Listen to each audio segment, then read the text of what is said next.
બોલો જય સિયારામ. જય સિયારામ. અહીંથી આવ્યા છો? આ મારી દીકરી લઈ આવે એમને પૂછો. તમારું નામ શું? મારું નામ રતિલાલ નરોત્તમભાઈ પંચાલ. રતિલાલ નરોત્તમભાઈ પંચાલ. હા. ગામ? ગામ પલસાણા, તાલુકો સુરત. જિલ્લો સુરત. પલસાણા ગામથી આવ્યા છો? પલસાણા ગામ, પલસાણા તાલુકો પલસાણા તાલુકો. અને લીંગણ મારું પોતાનું બર્થડે, મારું વતન. વાહ વાહ. કેટલી ઉંમર થઈ તમારી? મારી ઉંમર અત્યારે 78. 78? હા સોરી 73? 13/7/1952. 52? 48 ને 24 72 થઈ ગઈ. 72 73 થઈ ગઈ. તો તેનો કોણ છે તમારા ઘરમાં? કોણ કોણ છે? હું હાલમાં અત્યારે એકલો જ છું. તમારા પત્ની? સાંભળો, મારા પત્ની ઓફ થઈ ગયા, એમના મમ્મી, મારો એક છોકરો છે, આ બે છોકરા છે, એક છે આફ્રિકા છે અને એક છોકરો છે અત્યારે ભાવનગર. એક આફ્રિકા છે? હા, એક આફ્રિકા છે. તો ઘેર કોઈ નહીં તમારું? મારે ઘરે કોઈ નહીં. પોતાનું ઘર છે? હા, પોતાનું ઘર તો મેં વેચી નાખ્યું. વેચી નાખ્યું? કારણ કે છોકરાએ જે લોન લીધેલી એ લોન ભરપાઈ નહીં કરી એટલે બેંકને કીધું કે ભલે જો તો મારું ઘર વેચી કાઢીશ પણ તમારી લોન વેચી નાખ્યું ઘર? કાઢી નાખેલું. આપી દીધી લોન? ચૂકતે કરી દીધી? બધું પતી ગયેલું કઈ વાહ, અને સરસ. જે પૈસા વધ્યા એ મેં છોકરીને આપી દીધા. આપી દીધા છોકરીને? હા. મારા પાછળ નાખવાના છે, મને મદદ કરી છે. બધું સાહેબ મારે શું કામ છે? સાચી વાત. તમારે શું કરવું જરૂર છે? વાત સાચી મારે છે. કઈ જરૂર નથી. શું નામ બેન તમારું? શીતલબેન. શીતલબેન. તમે મૂકવાયા છો? હા, મૂકવાયા છે. કઈ ના છો તમે? સાવલીમાં છે. સાવલી, વડોદરા? સાવલી, બરોબર. અચ્છા, તમારું સાસરી સાવલી છે? હા, મારી સાસરી સાવલી. તમારું મૂળ ક્યાં? મૂળ સુરત? સુરતના છે બરાબર, બરાબર. અને સાવલી મારી સાસરી છે. અચ્છા. હવે એમને પેરાલિસિસની અસર થઈ ગઈ, અમને ખાલી એટલું કહીએ છે કે તમે કસરત ને એવું કરો, પણ એમને કશું કરવું નથી, આખો દિવસ સુઈ રહ્યું છે. બરાબર. ને હેરાનગતિ કરે છે એવું કહે છે મને.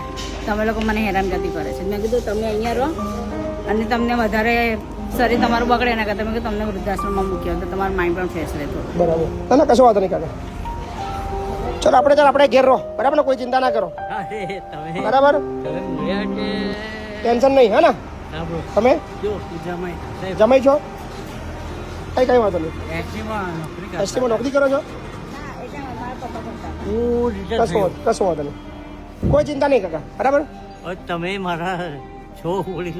છોકરો ફોન નહીં કરતો? છોકરો ના, મોટો ભાઈ ફોન કરે. એ તો હવે પોતાની મરજી હવે. આવે છે એનો ફોન, એ ખબર બધું પૂછે છે. ખબર પૂછે છે? હા. પોતાની પણ શું મરજી છે, હવે. આ માણસને એમની મરજીથી જ રહેવું છે. જો કેવી મરજી? ઊંઘવાનું છે, એટલે ઊંઘવું જ છે આખો દિવસ. 73 વર્ષ થાય તો આરામ જ કરે ને યાર. એમને બીજું શું કરવાનું યાર? લખવાની અસર છે તો કસરત તો થોડી ઘણી કરવી પડે ને. તમે બધા શું કરવા છો? પણ અમે નોકરી ધંધો કરીએ કે એમને હાચવીએ? આ વાત સાચી છે, વાત સાચી છે. તમે બધા ના હાચવી શકો ભાઈ. અમે હાચવા બેઠા છે, ચિંતા ના કરો. અમે હાચવીશું છે, ચિંતા ના કરજો, બરાબર ને? બરાબર, ટેન્શન ના લેશો, મળ્યા તે મને ભગવાન મળ્યા. બરાબર ને? ચલો આરામથી વૃદ્ધાશ્રમ જતા રહો, હો ને? કેવું તાળિયા તે કોઈને ન ઉતરે. કેવું ફરી ફરી ફરી ફરી ફરી બોલો એમ કે છે. સુખ દુઃખ મનમાં ન આણીએ રે, ઘટ સાથે રે ઘડિયા, તાળિયા તે કોઈને ન ઉતરે, રઘુનાથના જડિયા, દેવ સેવન ભોગવ્યા. પણ એક વસ્તુ પણ સમજાય નહીં. હા. તમારે જો 10-11 લાખ વધ્યા હતા તો તમારે પોતાના નામે રાખીને એનું વ્યાજથી તમારી જિંદગી ના જાત?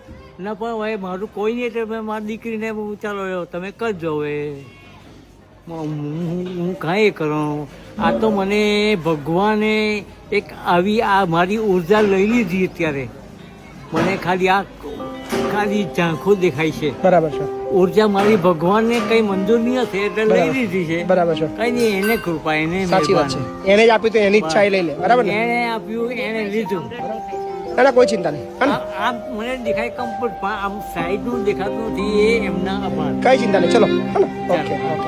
એમના આધાર કાર્ડ ને બાબા. દીકરા, કહી દો જે કહેવાય કહી દો. આ દીકરા